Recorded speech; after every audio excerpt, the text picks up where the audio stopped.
Bien sûr, il y a de ces nouvelles qui frappent chez nous en Abitibi-Témiscamingue, c'est celle-là. Il n'y aura pas d'édition 2024 pour le rodéo du camion à Notre-Dame-du-Nord entre le 1er et le 4 août. C'est le président Luc Lafontaine, fort ému, qui nous l'a appris. Il affirme que plusieurs facteurs expliquent l'annulation, à commencer par la réalisation d'un terrain sécuritaire qui aurait coûté 2 700 000 $. Les assurances auraient été révisées avec de nouvelles normes. Le président confie tout de même qu'il travaille déjà pour une édition l'an prochain.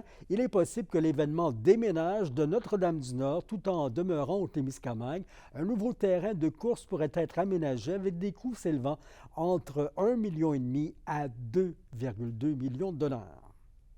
C'est qu'en 2022, on a eu un signalement d'un concitoyen pour la sécurité des gens.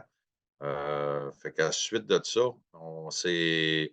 on a eu des gros pourparlers pour faire l'édition 2023 avec le ministère des Transports. Fait qu'ils nous l'ont autorisé de le faire, à condition qu'en 2024, qu'on ait un plan d'ingénieur signé. Ce qui a été fait. La seule chose, c'est que c'est au coût de 2,7 millions. La ville de Rouyn-Noranda n'est pas dépendante de la fonderie Horn pour maintenir son économie. C'est ce que déclare Hugo Asselin, qui est professeur à l'Université du Québec en Abitibi-Témiscamingue. Kimberly Hall s'entretient avec lui pour savoir comment il en est venu à la conclusion.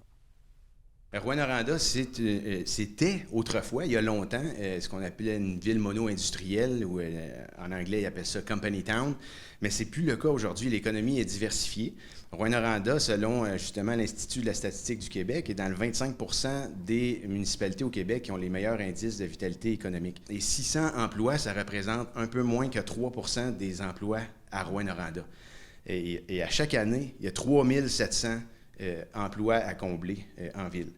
Et là, j'ai vu dernièrement, hier en fait, une réaction de la Chambre de commerce de Rouyn-Noranda à la lettre que j'ai publiée dans la presse. Et là, si on comprend ce qui est écrit dans cette lettre-là, c'est comme si les emplois à la fonderie, c'est vraiment les meilleurs emplois en ville, puis que nécessairement, quelqu'un qui ne travaille plus là va avoir un moins bon emploi. Donc, de prétendre que c'est les seuls bons emplois, c'est encore un piège. C'est pas vrai. Il y a plein d'excellents emplois à Rouyn-Noranda.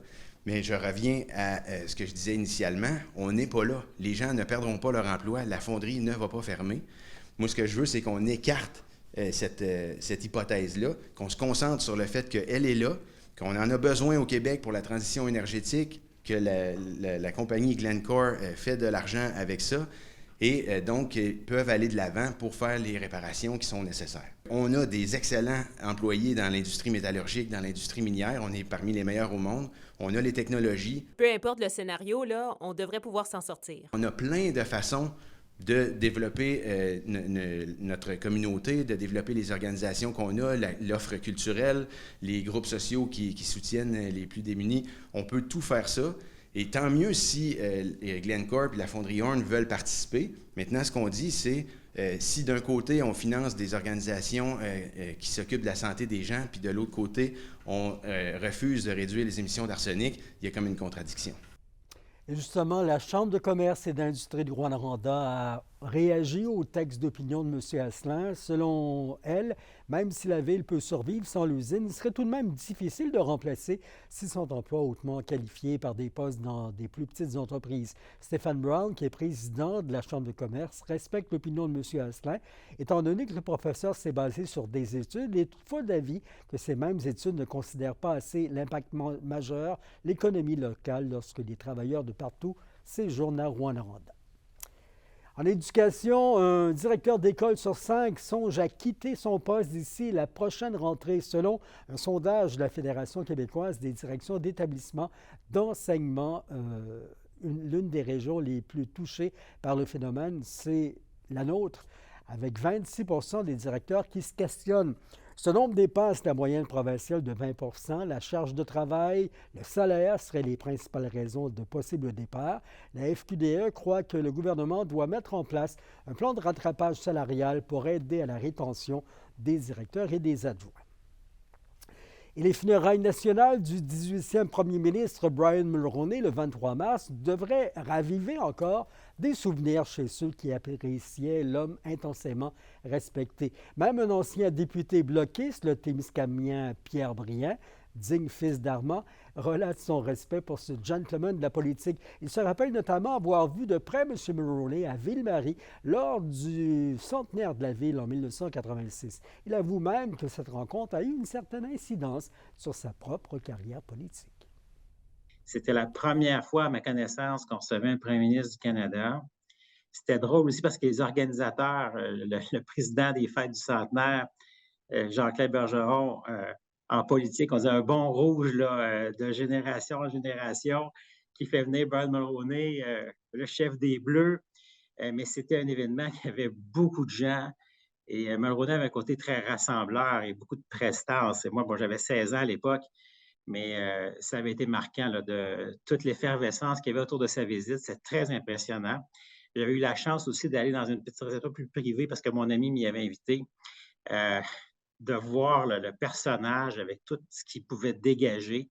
Alors, c'était très impressionnant. Puis moi, je commençais à faire mes premiers pas là, en politique, m'impliquer à ce moment-là avec les jeunes du Parti québécois un an plus tard, mais ça fait partie de la fascination, puis de voir des personnages de cette ampleur-là.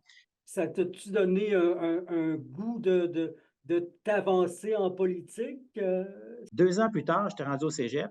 J'étais président des jeunes du Parti québécois. La première élection où je vais voter, c'était en 1988, où j'ai 18 ans. Et c'est le débat sur le libre-échange.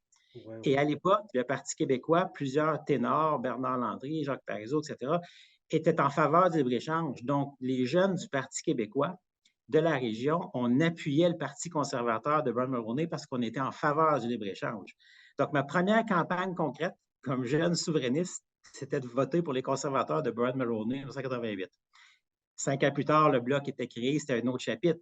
Mais quand même, le premier politicien d'envergure que j'ai vu, c'était Mulroney. La première fois que j'ai voté, c'était pour Brian Mulroney. Bon, et c'était le débat sur le libre-échange. Moi, j'aime beaucoup l'économie aussi. J'aime travailler dans le secteur privé, etc. J'ai toujours un attrait pour ça. C'est un personnage, oui, qui m'a marqué, moi, comme jeune, là, qui aimait beaucoup la politique. Dans le monde culturel, la 20e édition du Festival des guitares du monde en Abitibi-Témiscamingue vient d'annoncer sa toute première activité de l'édition 2024. Et bonne nouvelle, Richard Séguin donnera le coup d'envoi aux festivités d'ouverture le 25 mai sur la scène du Centre des congrès à Rouyn-Noranda. Dans le monde du sport, les Huskies de Rouyn-Noranda remportent 8-6 le 9e duel de la 117 de la saison. Ça se passait hier à domicile avec 3 buts. Thomas Verdon de la Meute s'est mérité la première étoile de la rencontre.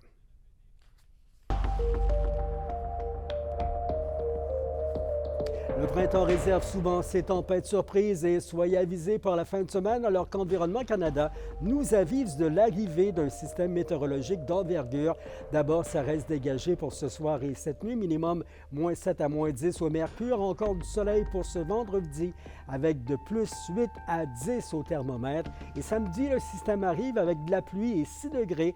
Plus de détails demain, mais déjà, on peut éviter les déplacements dans la nuit de samedi à dimanche.